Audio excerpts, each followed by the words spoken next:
A Serra de Gata, tristemente sonada estes días pola aparición nos medios de comunicación por ese incendio voraz que devorou miles de hectáreas, e esta noite protagonista, pero por un tema ben diferente. Porque aí, nesa rexión que están vendo no norte de Cáceres, limítrofe con Portugal, neses 3 municipios sinalados no mapa, fálase unha lingua distinta ao extremeño, a lingua do Val de Xálima, a fala.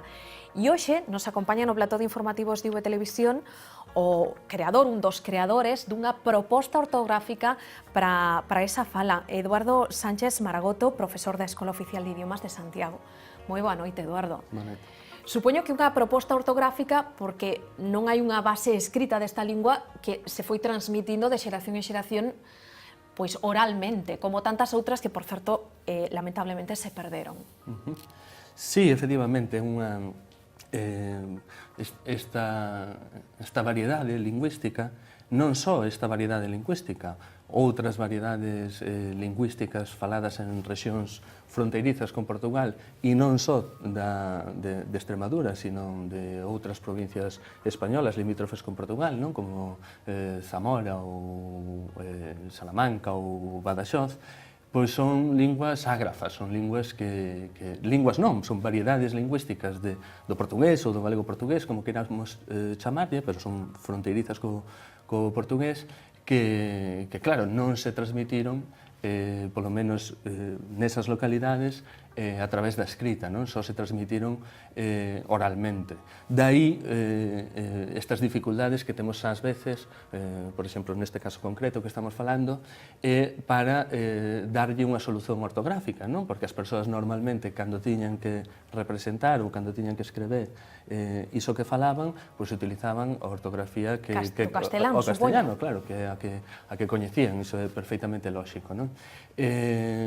Pero neste caso concreto do Xalma é unha variedade que en relación a outras variedades fronteirizas do portugués que se falan, insisto, entre Zamora e Badaxoz, é unha variedade que ten especial vitalidade, non? É moi usada polos seus habitantes desas 3 localidades que Ti estuveches ali en varias ocasións, de feito, Eduardo, como é o impacto, digamos, cultural dun galego como a ti que chega ali e escoita palabras que se non son iguais, se parecen moitísimo ás que empregamos nós aquí? Sí, pois é enorme, non? E a min impactame máis o feito de ser unha variedade fronteiriza, falada en 3 localidades que teñen moita cohesión entre elas, aínda que eles moitas veces se refiran á súa variedade local como diferente das outras dúas. Como única. Realmente entre esas 3 localidades existe moita cohesión e existe un grande orgullo por falar esa variedade que eles chaman a fala, o chapurrao, o valverdeiro, bueno, ten moitísimos nomes, non? E existe moitas veces máis orgullo do que na propia Galiza, non? Na propia Galiza, bon, ás veces ese orgullo falta, non? Ese orgullo que teñen ali. O que pasa é que, claro, non é unha variedade lingüística completa no sentido de que é usada no ámbito doméstico, insisto, con moito orgullo, mas aínda non foi transferida para a escrita, aínda non se escreveron moitos libros, ou aínda digamos que non participa das actividades normais dunha lingua completa, non? E diso se trata, o que pretendemos agora é resolver un pouco isto. Eu querería facer un esclarecimento, se pode ser. Eu realmente son galego, por tanto non son xalimego, non son desa rexión, e son un técnico que por coñecer ben o portugués, por coñecer ben a lingua portuguesa, non só o estándar do cual son profesor, sino as diferentes variedades dialectais do portugués, por coñecer tamén ben o galego, e por ter estudado esas variedades lingüísticas dali, fun chamado para colaborar na elaboración de uns criterios para orientar a ortografía. Pero a iniciativa en ningún caso é miña, quer dizer, é de persoas que viven ali e que falan esa variedade e que querían avanzar nese sentido. Supoño que o feito de conseguir ter unha ortografía propia é unha ferramenta máis para emprender ese camiño cara á supervivencia desta fala e non o da desaparición. Sí, efectivamente, sí, é un problema co cual se enfrentan non só estas variedades, sino calquera outra que sexa ágrafa, non? Pois, para por un exemplo, non? Estes días surxía, precisamente a raíz desta proposta, surxía en varios foros debates en relación a como se debían escrever certas palabras, non? E para por un exemplo, a palabra hoxe, que nos pronunciamos así, hoxe, ali, nesa variedade lingüística, pronunciase hoxe, en vez de con o xis que pronunciamos nós, con unha consoante sonora, que é idéntica á pronuncia que ten en Portugal e á pronuncia que ten no Brasil, e no Portugal e no Brasil esa palabra ten unha tradición escrita, escrévese desde sempre con H, con H, con O, con X e con E, pero no Xalma existe unha diversidade enorme de grafías e de tentativas de escrever esa palabra, non? Até o punto de que, a pesar de pronunciaren esa palabra exactamente igual que do outro lado da fronteira, non conseguen identificar que sexa a mesma palabra, non? Entón, claro, se non existen uns criterios para orientar iso, todo se torna demasiado caótico, non? E unhas persoas escreven dunha maneira como lle soa, non? Outras persoas utilizan o castellano, outras persoas outros escreven con un SH, por exemplo, que non ten moito sentido aí esa grafía, pero moitos tentan así. E todo se converte en demasiado caótico e entón tornase super difícil para as persoas aprender esa variedade e chegar a usala en contextos máis formais. Claro, formal, pois nunha escola, por exemplo. Efectivamente. Na escola, por exemplo, non está. Nós para a escola realmente propomos outra cousa. A esta proposta chamouselle normativa en algúns medios e na verdade que non é tan ambicioso, non pretendemos que sexa unha normativa, pretendemos apenas que sexan uns criterios orientadores. Sí, claro, non ambicionamos facer unha normativa de uso obrigado, nin obrigar a ninguén a usar esa norma, simplemente orientar as persoas para que as persoas saiban que poden utilizar a lingua veciña, neste caso o portugués, para ter noción de como se poden escrever as palabras que les pronuncian e que pronuncian casi sempre igual sen o saberen, non? Pero claro, iso, a verdade é que estas variedades tan pequeniñas, locais, pois é un pouco complicado leválas ao ensino, levar a variedade en si mesmo ao ensino con unha ortografía diferente ás dúas linguas veciñas, neste caso o español e o portugués, que son linguas potentísimas que... Claro, é difícil loitar contra os xigantes dentro dun ámbito tan minoritario. Efectivamente, non? Entón, nós o que propomos no ensino é que, aproveitando o feito de que o portugués é unha lingua super ben valorada en Extremadura, muitísimo máis que en Galiza, a pesar de que en Galiza realmente hai, ou debería haber máis vínculos culturais con Portugal do que na Extremadura. Na Extremadura a verdade é que van moito por diante de nós niso, non? E é tan valorada que no propio Estatuto de Autonomía extremeño figura ese vínculo con Portugal como unha esencia da identidade dos extremeños, como unha esencia da identidade dos extremeños en relación a outras comunidades autónomas, non?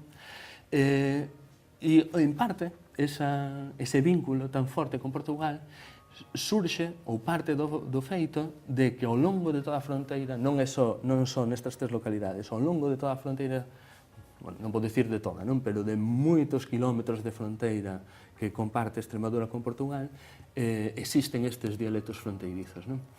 Pois o goberno extremeño fixo moitísimo esforzo por introducir o portugués no ensino desde hai anos, e agora está en moitísimos centros educativos de primaria e de secundaria. Bueno, podemos dicir, salvando as diferenzas, pois como se ensina en algúns colexios ou en algunhas escolas do Bierzo o galego, por exemplo. Moitísimo máis, incomparable, en maior medida, e existe unha política activa do goberno extremeño, sexa cal sexa o goberno, por fomentar eses lazos, eses vínculos culturais con Portugal.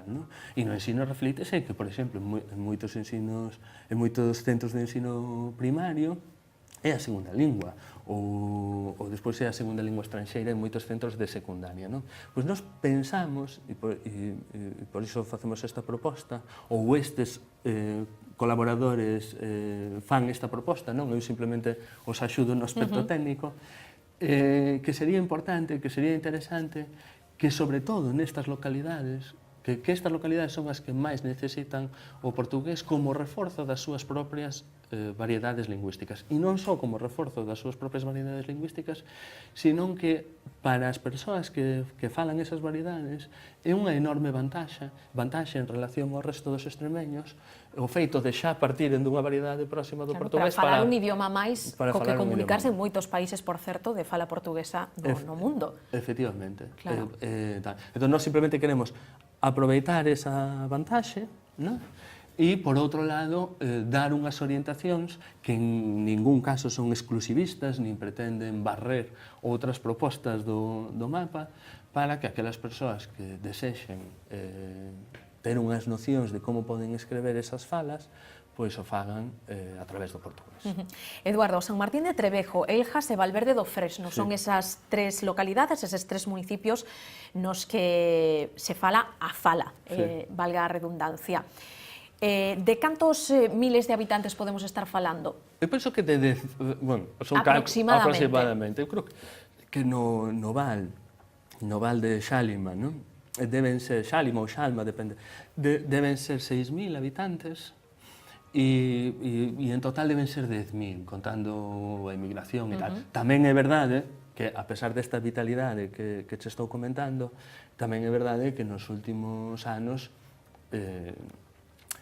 xa, dicir, sendo falada esa variedade polo 90% da xente, non? Eu aconsellolle aos nosos ouvintes que visiten a zona, porque a parte é preciosa, é unha cousa Supoño que se sentirán en algún modo na súa propia casa tamén. Sí, ademais que se van sentir na súa propia casa, ademais que xente super hospitalaria e moito máis con galegos e con portugueses por esa afinidade lingüística e bueno, están aparecendo aí imaxes que eu penso que as persoas xa poden ter unha noción do bonita que é esa rexión, non?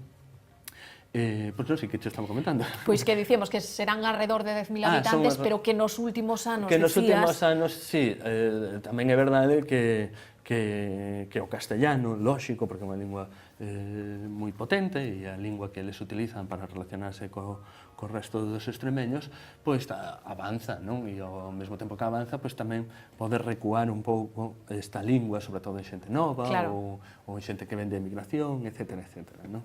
Pero contando os habitantes e contando a xente que haberá inmigrada, eu creo que en torno a 10.000 habitantes. Hai unha base científica da orixe desta fala?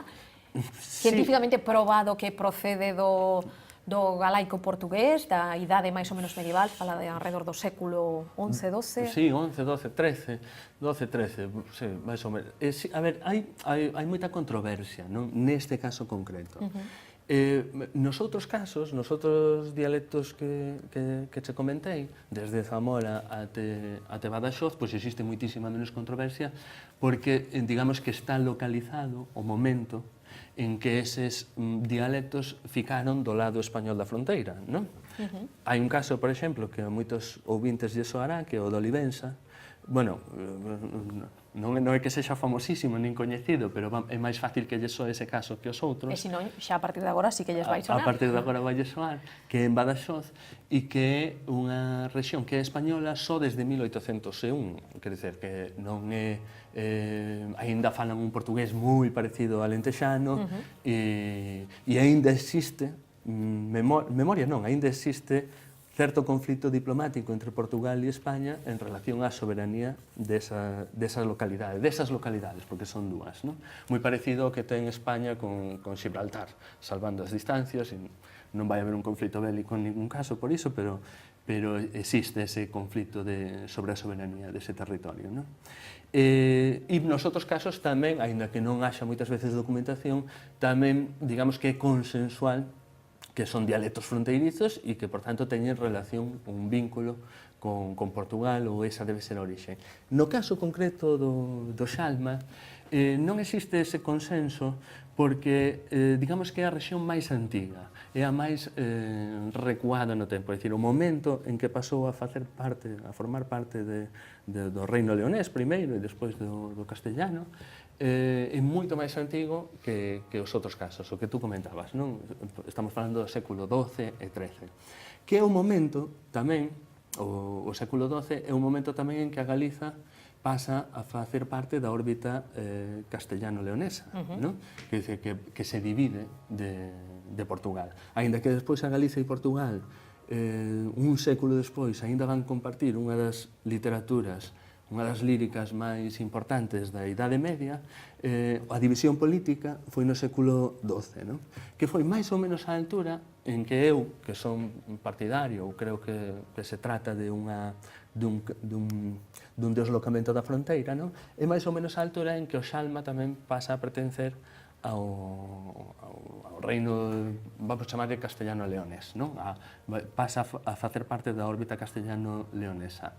Entón, digamos que ten os mesmos séculos de contacto co castellano que a propia Galiza, e entón iso provoca, bueno, é evidente que provoca unha confluencia, digamos que tanto o galego como esa variedade comezaron a camiñar moi cedo, sabes, en dirección ao castellano, en dirección á converxencia co castellano.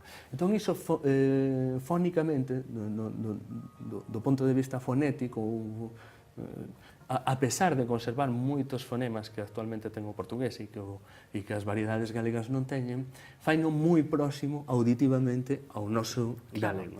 E iso foi o que provocou que, sobre todo a partir dos anos 90, houbese lingüistas que defendesen que realmente, a pesar de ser un dialecto fronterizo do portugués, realmente debía provir do galego. Eu creo que... Bueno, sei que houve incluso discusións entre políticos, se non me equivoco, na era de Quintana como vicepresidente da Xunta, con Rodríguez Ibarra, un defendía que a fala era máis galega que extremeña e outro claramente que era máis extremeña que galega, máis portuguesa que galega. Sí, efectivamente, houve un conflito diplomático, podíamos decir, nesa altura Ibarra e a administración ligada neste caso ao Partido Socialista en Extremadura sempre estivo moi vinculada afectivamente ao portugués e defenderon a orixe galaico-portuguesa dese dialecto en todo caso, pero o seu carácter fronteirizo. E nada, bon, o que ia comentar, que de calquer maneira, se nos observamos outras parcelas lingüísticas, como por exemplo o vocabulario, pois aí prácticamente non restan dúbidas, é dicir, o 95%, non sei, por decir, non calculei a percentaxe, pero por decir algo, do vocabulario non é que estexa vinculado ao portugués, é que está vinculado ao portugués veciño. Quer dizer, hai un vínculo, hai unha continuidade que traspasa a fronteira, que é evidente e que, a pesar de que está moi ben e é moi interesante que os galegos nos sintamos identificados con esa fala, ese vínculo non é tan notable co vocabulario galego. Notase nos nomes das árbores, nos nomes das aves, nos nomes de etcétera. Bueno, como mostra dese orgullo que senten os habitantes deses 3 municipios da Serra de Gata, dicir simplemente que, por exemplo, unha lingua que só, entre comillas, falan 6.000 extremeños, pois xa foi traducido a esa fala obras tan importantes da literatura universal como El Principito ou incluso o Novo Testamento. Así que é curioso tamén. Eduardo Sánchez Maragote, profesor da Escola Oficial de Idiomas de Santiago, un placer terte connosco esta noite. Moitas grazas. Pois nada, moi agradecido, doctor. Marchamos, pero voltamos de seguido. Hoxe temos cita semanal cos nenos, vannos falar de política, non o perdan, é un binomio sempre irresistible, e despois falamos tamén das estreas de cine da semana. Hasta ahora.